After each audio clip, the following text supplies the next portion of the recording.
Hello everybody and welcome to my little review slash unboxing of the new Boldr Venture Automatic.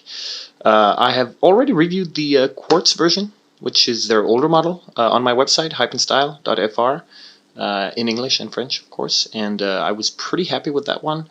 They have upgraded their design, put in an automatic movement, and yeah, I just received this today. So let's see what's in here. By the way, I haven't opened this. Kind of wanted to catch some real reactions. Ooh, yes, the classic pouch. Yeah, the older model also came with a pouch, but this is a different one. Almost better, I would say, actually. It's pretty nice. Let's see here. Oh, nice little nut system. And there we go. Alright, we've got the classic warranty card, instructions. Don't need that. And the watch is hidden under here. Ooh. Now, yeah, I took the green model, kind of like that. The green one. Yeah, there's nothing else here. Yeah, there we go. I wanted the green one, kind of military style. Oh my god, nice. Oh, I really like this. It's slightly bigger than the older model, which was one of my complaints. It was too small, even for my small wrists. But this is great. Let me zoom in here. There we go. Oh yes, beautiful. All right, let's take out this plastic. Very satisfying. Ooh yes. Oh mama. Oh, look at this. Beautiful. All right. Very nice. Alright, let's go to the review. Alright, I am back and I'm wearing my clean work gloves with a nice little grip, which I prefer from the regular white gloves because I've actually dropped a watch with those. The watches kind of slip out of my hands, so these are much better. I recommend them. But yeah, let's try and summarize this little bad boy here. We basically get a full titanium case, bead blasted, at 38 millimeters, with a nice finishing. We have a flat sapphire crystal with AR coating on the underside, which is of course to be expected from Boldr. We have a 200-meter water resistance, which is very nice. Well, it is a field watch, so you wouldn't expect. I could have lived. Lived with 100, but 200 is great. We have a screw-down crown at the foreclock, which is nice. Helps avoid the little those red marks that you get on your hand. We have a matte printed dial with Japan Superloom, and Boldr calls this the jungle green, but I would call it military green. But hey, that's just me. We've got custom hands, syringe hands with loom, of course, and a nice little seconds hand ticking away there, with a little orange touch at the tip, which really pops out, especially on this green. I really enjoy that. Very fun little detail.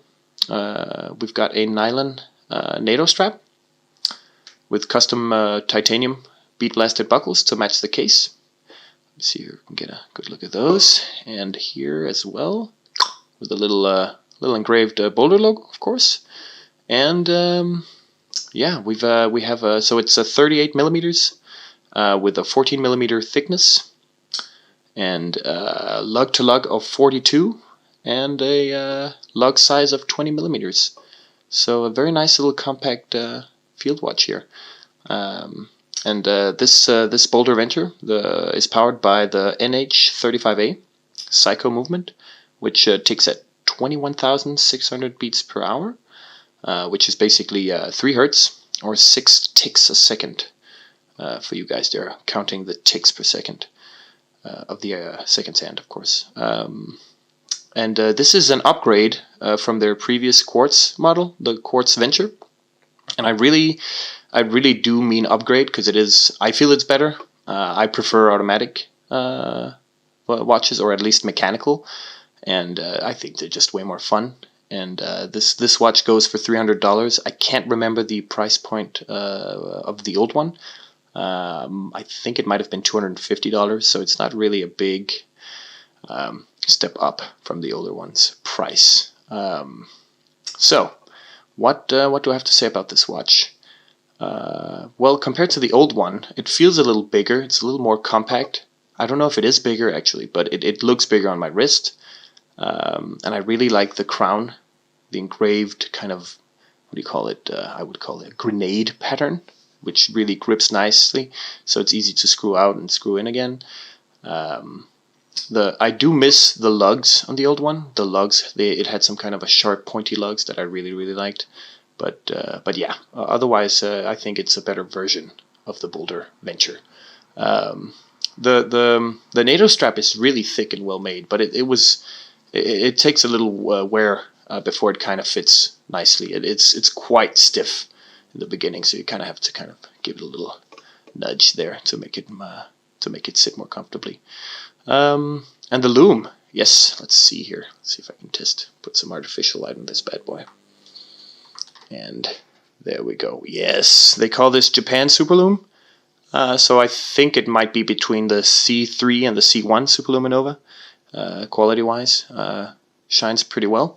So, now that we've gone through the unboxing and the specs, I kind of want to go through the things I like and don't like about the watch. Yes, there are some things I don't like, but yeah, let's start with the positive. So, I really like the dial, and well, the design was like the old one, but it's perfectly aligned, which is something I rarely see on microbrand watches these days, unfortunately. The printing is crisp, and there is a good amount of loom everywhere, so you don't get this weird brightness hierarchy when you turn off the lights, which I see as well in some micro brands. Huge fan of the orange tip of the second hand.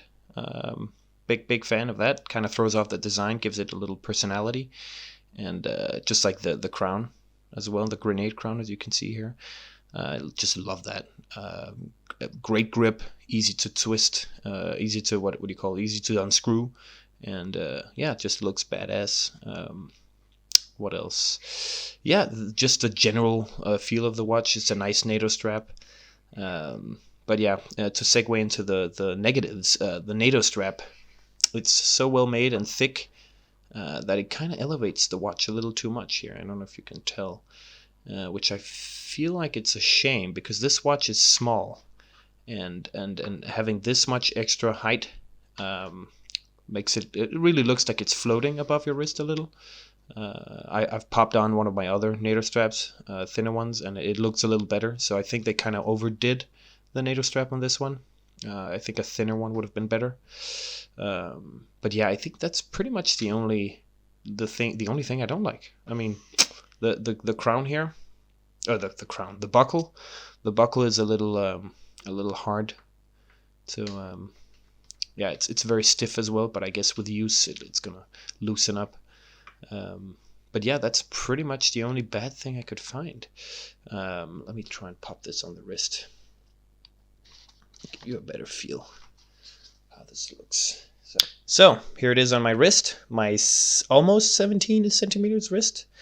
And as I mentioned earlier, the NATO strap it's pretty thick, which makes the watch kind of float above my wrist. I don't know if you can tell.